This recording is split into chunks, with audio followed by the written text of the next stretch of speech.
Linear sitting arrangement video 13th problem இப்ப நம்ம பார்க்கிறோம்.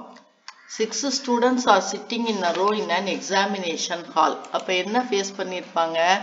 நார்த் ஃபேசிங்ல இருப்பாங்க. சரியா? ஏன்னா நம்மள மாதிரி உட்கார்ந்து இருக்க மாதிரி எக்ஸாம் எழுதுற மாதிரி நினைச்சு பாருங்க. அப்ப என்ன ஃபேசிங் இது வந்து நார்த் ஃபேசிங்ல உட்கார்ந்து இருப்பாங்க. இதுல என்ன கொடுத்திருக்குன்னா K is sitting between V and R. அப்ப K வந்து நடுவுல இருப்பாரு. இந்த சைடு V, இந்த சைடு R. அல்லது K இங்க இருப்பாரு. R இங்க உட்கார்ந்திருக்கலாம். V இங்க உட்கார்ந்திருக்கலாம். மொத்தத்துல மூணு பேரும் இப்படி ஒண்ணா VKR அல்லது RKV ன்னு உட்கார்ந்திருக்கணும். அப்புறம் V க்கு வேற என்ன வந்திருக்குன்னு பாருங்க. இந்த V வந்திருக்கு. V is sitting next to M. M க்கு அடுத்தாப்புல உட்கார்ந்திருக்காரு. அப்ப M வந்து இங்க இருக்கலாம். நான் ரைட்டா லெஃப்டான்னு கொடுக்கல. அடுத்து உட்கார்ந்திருக்காரு அப்படின்னு தான் கொடுத்திருக்கு. V is sitting next to M. V is sitting next to M னா இதுதான். ஏன்னா இங்க வந்து V is sitting next to M ன்னு இங்க போட முடியாது.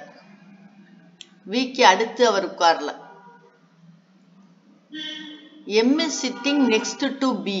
அப்ப இங்க உட்கார்ந்திருக்காரு B. B க்கு அடுத்து தான் M உட்கார்ந்திருக்காரு. அப்படிதான் இதுக்கு அர்த்தம். V is sitting next to M னா M க்கு அடுத்து V உட்கார்ந்திருக்காரு.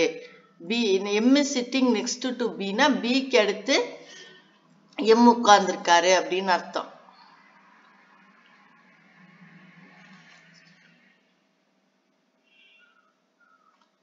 B is sitting on the extreme left. அப்ப இவர் தான் லெஃப்ட்ல இருக்காருன்னு அர்த்தம். Q is sitting next to R. R க்கு அடுத்து Q உட்கார்ந்திருக்காரு. இதுதான் next to னா இதான் அர்த்தம்னால இது வராது. இப்ப புரியுதா உங்களுக்கு எப்படி வருது? K is sitting between V and R. அப்ப K வந்து V இங்கே உட்கார்ந்திருக்கலாம். R இங்கே உட்கார்ந்திருக்கலாம். அல்லது K வந்து இப்படி R இந்த சைடு உட்கார்ந்து V இந்த சைடு உட்கார்ந்திருக்கலாம்.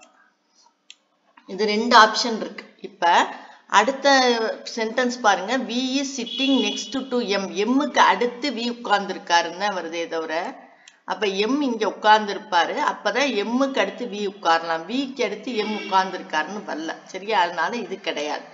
அடுத்து M is sitting next to B. B க்கு அடுத்து M உட்கார்ந்திருக்காரு. B வந்து லெஃப்ட்ல உட்கார்ந்திருக்காரு. அப்ப இவர் தான் ஆரம்பம். இவர் தான் ஃபர்ஸ்ட் பர்சனா இருப்பாரு. இவர் 2, இவர் 3, இவர் 4, இவர் 5 இப்படி இருக்கணும். அடுத்து என்ன போட்டிருக்கு? Q is sitting next to R. R க்கு அடுத்து Q உட்கார்ந்திருக்காரு. அப்ப இங்க வந்துருவார். அப்ப நம்மளுடைய இது என்ன? BM VKRQ இங்க போட வேண்டியது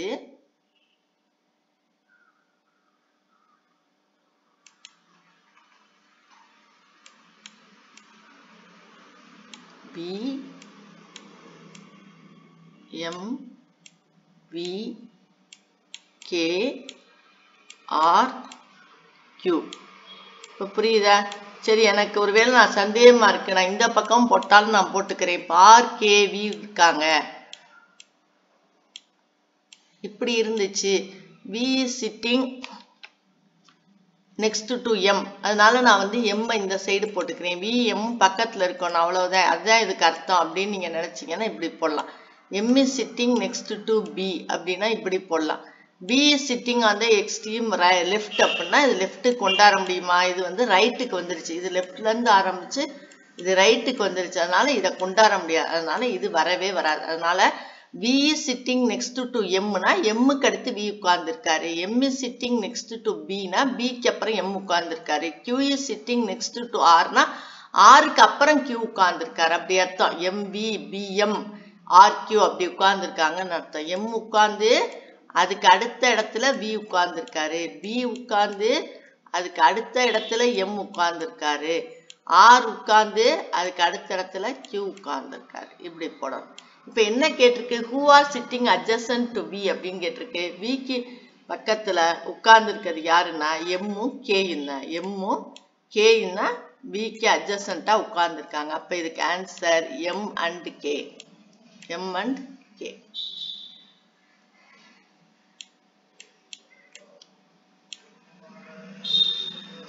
Thank you for watching.